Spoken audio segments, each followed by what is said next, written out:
সকল বাঙালি বন্ধুদের ফ্যাক্টরি চ্যানেলে স্বাগত। আজ টাটা সম্পর্কিত প্রধান খবর বলার আগে আপনাদের কিছু বিষয়ে জানা খুব গুরুত্বপূর্ণ। দক্ষিণ কোরিয়ার কোম্পানি ডেইউ গ্রুপ 1967 সালে প্রতিষ্ঠিত হয়েছিল এবং এই গ্রুপের তত্ত্বাবধানে বাণিজ্যিক যানবাহন, যাত্রীবাহী যানবাহন এবং বাণিজ্যিক সরঞ্জাম তৈরি করা হতো। ভারত ছাড়াও এক সময় দক্ষিণ কোরিয়ার এই কোম্পানি তাদের তৈরি গাড়ি বিশ্বের অন্য সব বড় বড় দেশে বিক্রি করত। কিন্তু 23 বছরের অপারেশনের পরে 1999 সালে ডেইউ গ্রুপকে দেউলিয়া ঘোষণা করা হয়েছিল। এই গ্রুপের একটি বড় অংশ আমেরিকার জেনারেল মোটরস কিনে নিয়েছিল।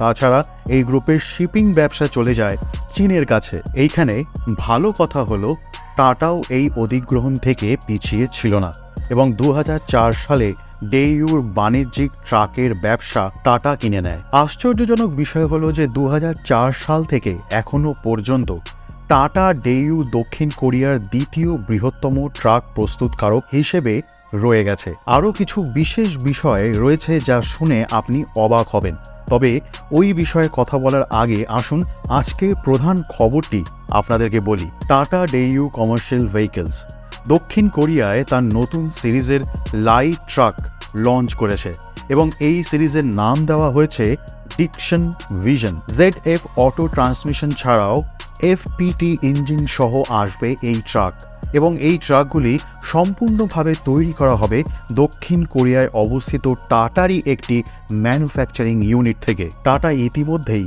বিগত বেশ কয়েক বছর ধরে দক্ষিণ কোরিয়াতে তৈরি ডেইউ ট্রাকগুলিকে অন্য সকল দেশে এক্সপোর্ট করে আসছে এবং এইখানে এমন একটি বিষয় আমরা আপনাদেরকে বলতে যাচ্ছি যা আপনাদেরকে সত্যি অবাক করবে।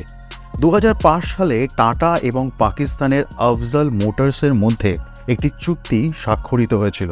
এই চুক্তির অধীনে 2005 সাল থেকে আফজল মোটরস পাকিস্তানে টাটার ডেইউ ট্রাকগুলিকে তৈরি করে। সেমি নকডাউন কিট ফর্মে এই ট্রাকগুলি প্রথমে দক্ষিণ কোরিয়া থেকে পাকিস্তানে এক্সপোর্ট করা হয় এবং পাকিস্তানে পৌঁছানোর পরে এই ট্রাকগুলিকে অ্যাসেম্বল করা হয়। সরল অর্থ হলো পাকিস্তানে এখনও একটি ভারতীয় কোম্পানি রয়েছে যেটি ভারতের ম্যানেজমেন্ট দ্বারা পরিচালিত হয়। আপনি যদি এই মুহূর্তে জিজ্ঞাসা করেন যে পাকিস্তানে চলমান ডেইউর বাসগুলিও টাটা দ্বারা নির্মিত কিনা, তাহলে উত্তর হবে না। ডেইউর বাসের ইউনিট এখনও দক্ষিণ কোরিয়ান কোম্পানি দ্বারাই নিয়ন্ত্রিত হয় আর এই কোম্পানির পুরো নাম জাইল ডেইউ কমার্শিয়াল ভেহিকেল। আমরা যদি ডেইউ পাকিস্তানের কথা বলি তাহলে গত কয়েক বছরে টাটা ডেইউর বাজার চীনের একটি কোম্পানি দখল করে রেখেছে। তাছাড়া পাকিস্তানের অর্থনৈতিক সংকটের কারণেও টাটার বিক্রি অনেকটাই কমেছে, কিন্তু টাটা এখনও দক্ষিণ কোরিয়ার বাজারে নিজের দখল শক্ত করে রেখেছে। টাটা কোরিয়াতে ডিকশন ট্রাকের 3টি মডেল লঞ্চ করেছে এবং এই ট্রাকগুলি কোরিয়ার বাজারে 3, 4 এবং 5 টন লোডের ক্ষমতা সহ লঞ্চ হতে চলেছে। আপনাদেরকে বলে দিই যে টাটা কোরিয়ার গুনসানে তার ডেইউ ব্র্যান্ডের ট্রাকগুলিকে তৈরি করে এবং প্রতি মাসে গড়ে 680টি ট্রাক এই বিশেষত্বের সাথে রোল আউট করা হয়। আজকের ভিডিও এইখানেই শেষ হচ্ছে বন্ধুরা।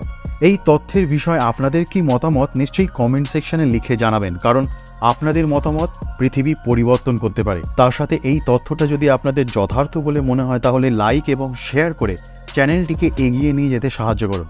চ্যানেলটিকে সাবস্ক্রাইব করে রাখুন এবং ফ্যাক্টের সাথে আপডেট থাকুন। জয় হিন্দ।